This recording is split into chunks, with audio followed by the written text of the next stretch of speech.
Hello बच्चों, आप कैसे हो? आशा करती हूँ आप सब अच्छे से होंगे। बच्चों, आज हम करेंगे हिंदी की बुक का पाठ नंबर 10। 9 नंबर पाठ हम पहले कर चुके हैं, आज करेंगे पाठ नंबर 10। पाठ नंबर 10 का नाम क्या है? रोटी पर हिसाब। पाठ का नाम क्या है? रोटी पर हिसाब। बच्चों, ये एक छोटी सी चित्रकथा है जिसमें एक बादशाह होते हैं जो वहाँ पे लेखाकार होता है। वहाँ लेखाकार से कुछ हिसाब में गड़बड़ी हो जाती है तो बादशाह उसे सज़ा सुनाते हैं कि वो सारे कागज़ खाए। ठीक है, तो उसके बाद क्या होता है कि उसका हिसाब किताब करने के लिए एक मुल्ला होते हैं, जिम्मा मुल्ला नसीरुद्दीन जिनका नाम होता है, उनका जो काम का हिसाब किताब है सारा उनको सौंप दिया जाता है।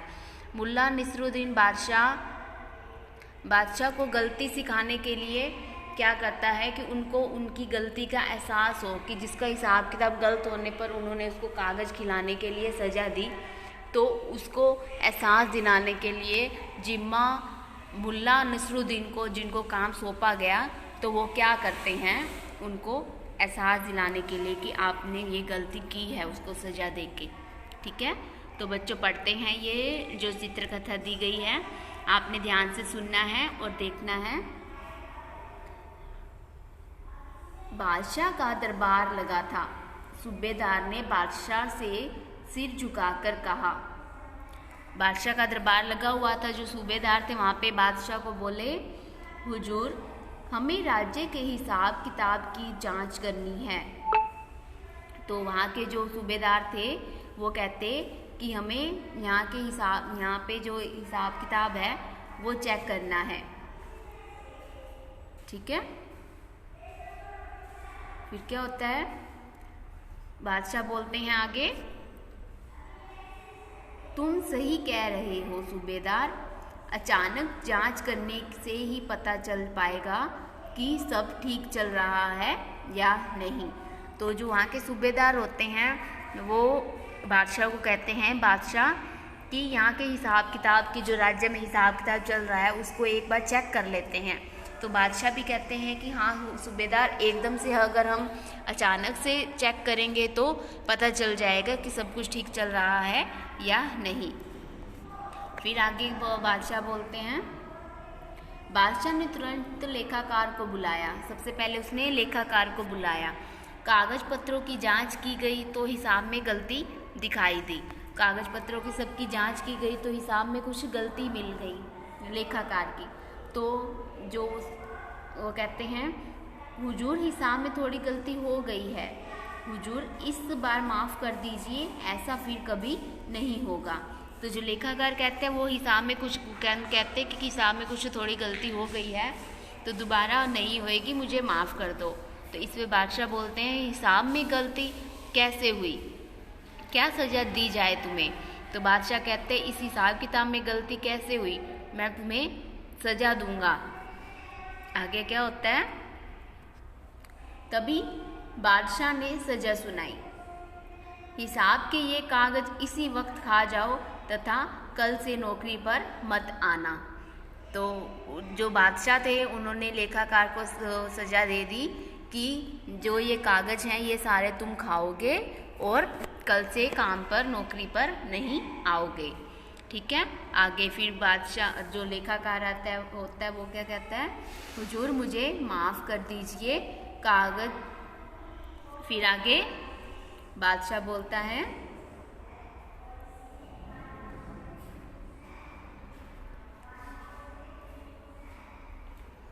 कागजात खाते हो या कोड़े लगवाऊं? तो वो बहुत बादशाह को गुस्सा आ जाता है। बादशाह बहुत गुस्से में बोलते हैं कि कागज़ खाते हो या फिर कोड़े लगवाऊं तुम्हें। फिर क्या होता है, बेचारा जो लेखाकार होता है वो डर के मारे कागज़ खाना शुरू कर देता है। बेचारे लेखाकार ने बड़ी मुश्किल से कागज़ों को हलक से नीचे उतारा। हलक होता है गले के नीचे उतारा। ठीक है, आगे पढ़ते हैं, आगे क्या होता है, दरबार में चर्चा शुरू हुई कि राज्य का हिसाब किताब करने का काम अब किसे सौंपा जाए। तो अब दरबार में चर्चा होने लगी कि जो राज्य का हिसाब किताब है वो अब किसको सौंपे। फिर आगे एक वहाँ लेखाकार जो मंत्री बैठे होते हैं वो कहते हैं हिसाब लिखने का काम मुल्ला नसरुद्दीन से उत्तम कोई नहीं कर सकता। तो वहाँ पे एक मंत्री बैठा होता है, वो ये जो मुल्ला नसरुद्दीन है उनका नाम लेता है, कहता है उससे उत्तम कोई भी हिसाब किताब नहीं कर सकता। मुल्ला नसरुद्दीन से ईर्ष्या करने वाले दरबारी यह सुनकर बहुत खुश हुए। जो उनसे नफरत करते थे, उनसे जो बाकी दरबार में बैठे हुए थे दरबारी, वो ये सुनकर बहुत खुश हो गए कि इसको हिसाब किताब दिया जाएगा तो कोई ना कोई गलती निकलेगी, फिर उसको सज़ा मिलेगी। तो बाकी दरबारी इस बात पे खुश हो गए थे। फिर आगे देखते हैं क्या होता है। तो बादशाह कहते हैं मुल्ला जी को, मुल्ला जी आज से राज्य का हिसाब किताब आपको लिखना है। अगर हिसाब में कोई गलती हुई तो आपका हाल भी इस लेखाकार जैसा ही होगा। तो बादशाह जी कहते हैं मुल्ला जी को, आपने अब राज्य का हिसाब किताब आप देखोगे, अगर कुछ भी गलती होती है तो आपको भी यही सज़ा सुनाई जाएगी जो लेखाकार को मिली है। तो आगे मुल्ला जी कहते हैं जी हजूर,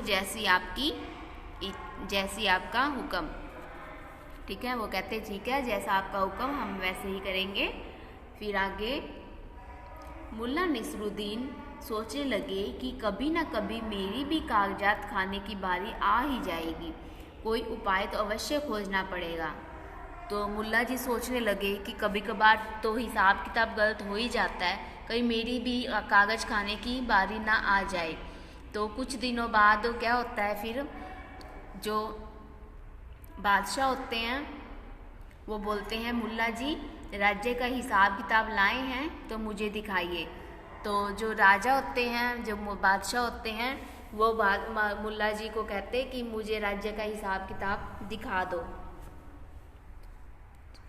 फिर आगे मुल्ला जी कहते हैं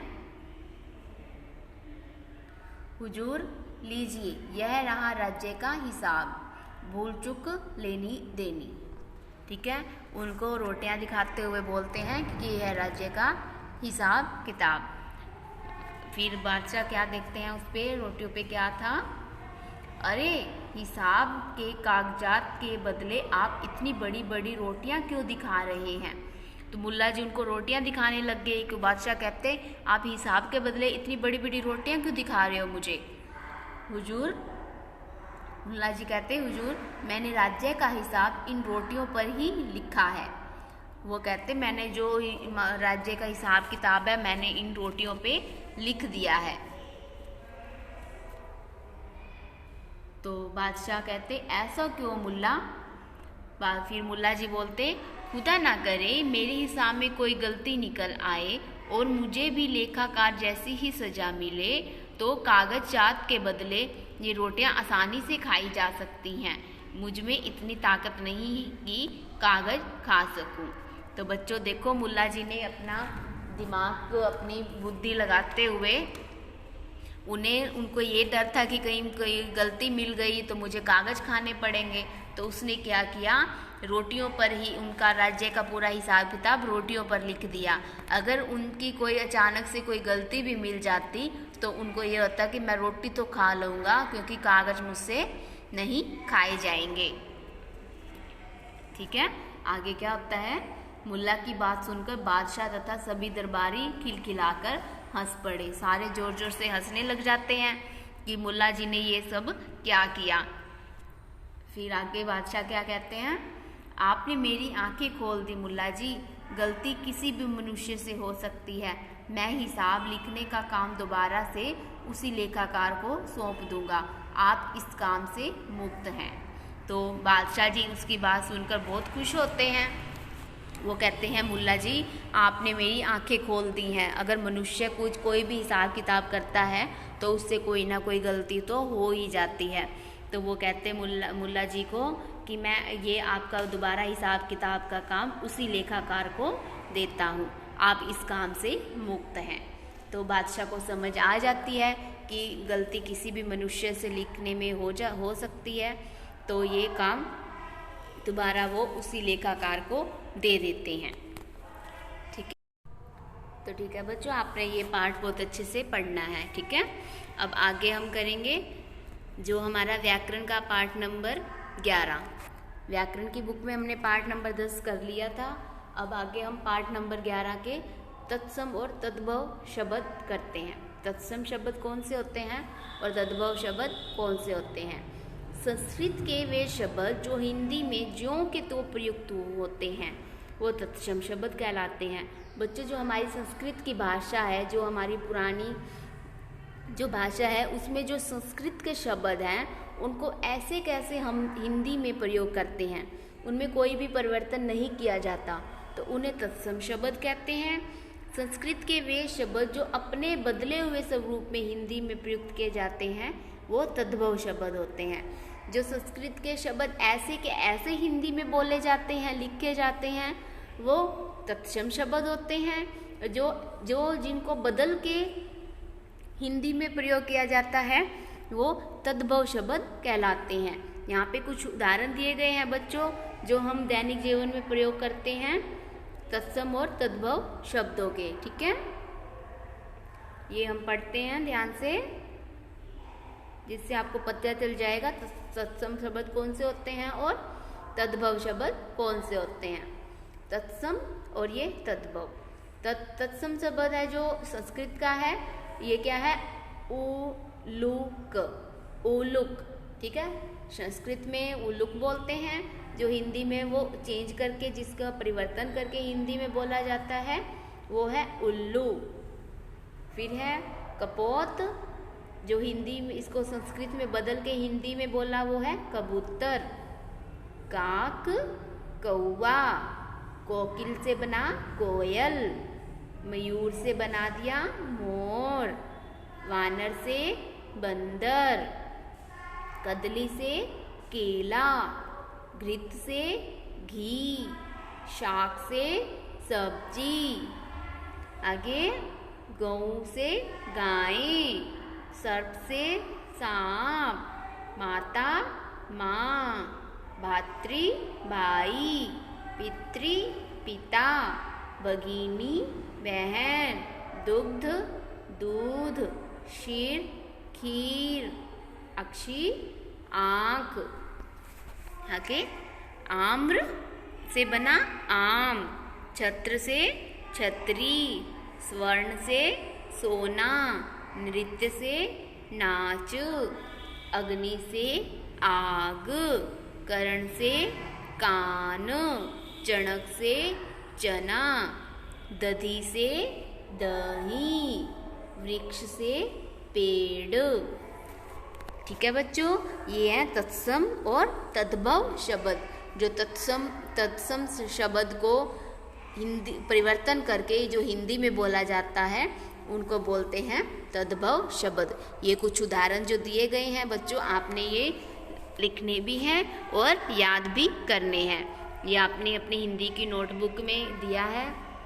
तत्सम और तद्भव शब्द आपने सबसे पहले यहाँ पे आपकी तारीख डालनी है, जो आज की तारीख है, फिर आज का दिन सोमवार, पाठ नंबर 11 तत्सम और तद्भव शब्द। एक लाइन में आपने तत्सम शब्द लिखने हैं और एक लाइन में आपने तद्भव शब्द लिखने हैं। ठीक है, तो बच्चों आपने ये बहुत अच्छे से लिखना है और इसको याद भी करना है। और अपनी हिंदी की रीडर बुक में भी आपने जो अभी पाठ नंबर हमने करवाया है वो भी बहुत अच्छे से पढ़ना है और इसको ध्यान से याद भी करना है। ठीक है, धन्यवाद।